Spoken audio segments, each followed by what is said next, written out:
Hello mga neneng, mga ka-ay-ay-ay! Kumusta, mas? Kumusta? Eto nga guys, matagal hindi ako bumisita sa garden ko. Wala lang, minsan lang. Hindi lang ako dumadalaw dyan sa mga plants na yan. So eto nga, nung nagdalaw ako, after mga 2 weeks. Tapos, diba, itong nakaraan linggo, sobrang init ng araw guys. So eto, ang dami na naman mga leaves na dry, yung namatay, yung ibang plants namatay. So ito, tinatanggal ko. Ayan, tapos yun, mag-replant na naman yung iba. Laging ganyan, kasi kawawa din naman. Alam mo, kawawa sila pag hindi mo sila binibisita araw-araw.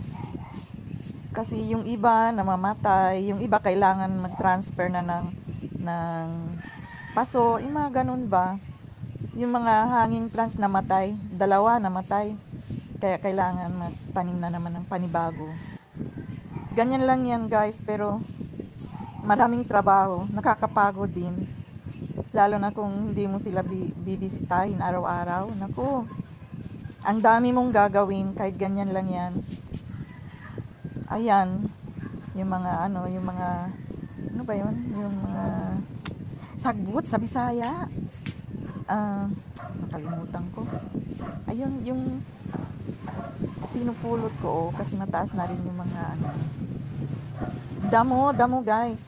So marami nang tumutubo na damo, kaya tinatanggal ko na, tapos habog-habog ng konti para masaya naman sila sa akin. Dami pang dapat i-replant. Naku, ang mahal pa naman ng mga paso, kaya standby muna sila. Hindi muna, pagka may budget na, bili ulit ng mga paso. Mahal na mga paso ni mga malalaki, 100 ang isa. Pero salamat sa Diyos at may malawak na front yard, ganun, para magtanim ng mga halaman-halaman na ganyan. Nakakalibang naman, magbisi-bisihan. Yan na lang ang exercise kasi lumalaki na rin tayo. Etong mga yellow na yan, actually, gusto kong palitan. Pero sila lang kasi sobrang matibay sa sa araw. Tingnan nyo, oh, kahit sa kalagitnaan sila, pero okay pa rin sila sa init ng araw. Marami akong peace lily, kaso lang hindi nila kaya yung init ng araw.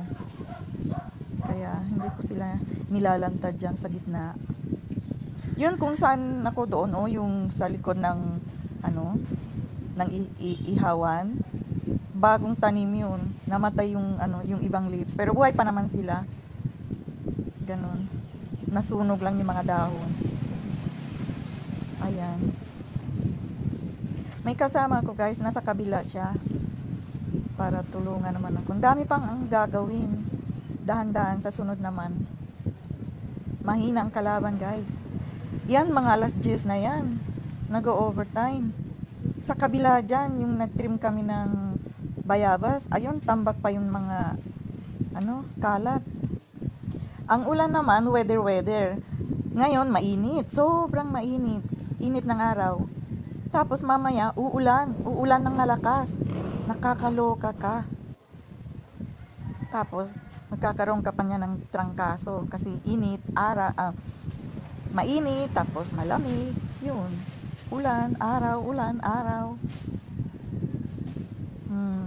Ngayon maayos naman ang araw. So, kaya puro garden ngayon. Bukas sa kabila naman, sa may bandang may bayabas. Ang bilis tumubo guys. Yung hinahawakan kong green, di ko talaga alam kung anong pangalan yan. Pero ang bilis tumubo. Ay, yung may mga yellow na, yung sobra na sa angle, ayun, tinatanggal ko. Minsan kasi hindi na masyado makita yung kung may tao sa may gate. Ganun. Kaya kailangan bawasan talaga. Mabilis tumubo yung mga anak niya. May tumutubo pa. Kaya okay lang bawasan yung mga yellowish. Ganun. Tapos linisin. Lagyan ko nga ng bato dyan. Plastic muna, tapos mga bato. Parang hindi natutubo yung mga yung mga damo. Ang hirap kaya. May plastic na yan dyan, mga neneng. Pag nakabili ng bato, sa kalagyan. Para hindi na masyado mapagod sa paglinis. Tapos yung mga, yun sa mga sako, ano yan, mga rice hull, tsaka ano pa ba yun mayroon dyan, mga garden soil. Ita-transfer ko pa nga yan sa, sa likod bahay, para malinis na yan dyan. Ay, pagod. Yung isa nga, oh, basang-basa na yung shirt, yung sando niya. Konti na lang yan. Matatapos na. Sa kabila naman kami mamaya. Siguro mag-break muna. Kasi parang loobat na ako. Laking pasalamat ko sa Diyos, mga nining. Kasi yung hinihingi ko lang naman sa Kanya na sana ay makabahay kami kahit maliit lang yung matawag namin amin. Pero ito, yung binigyan niya sa akin, triple pa sa hinihingi ko. Ganun. Tapos binigyan niya pa ako ng space talaga kasi malaki pa yung front yard ko. Diba? Patuloy lang tayo mangarap, guys. Hindi tayo bibiguin ng Panginoon.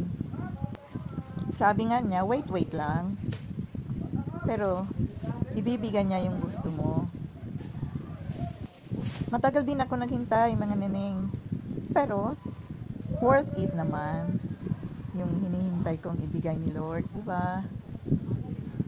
Kahit nakakapagod, maglinis ng yard, pero masaya yung kalooban, diba? Kasi matawag mo sa'yo yung space na nililinis mo. So, that's all for today, mga neneng. Yahoo!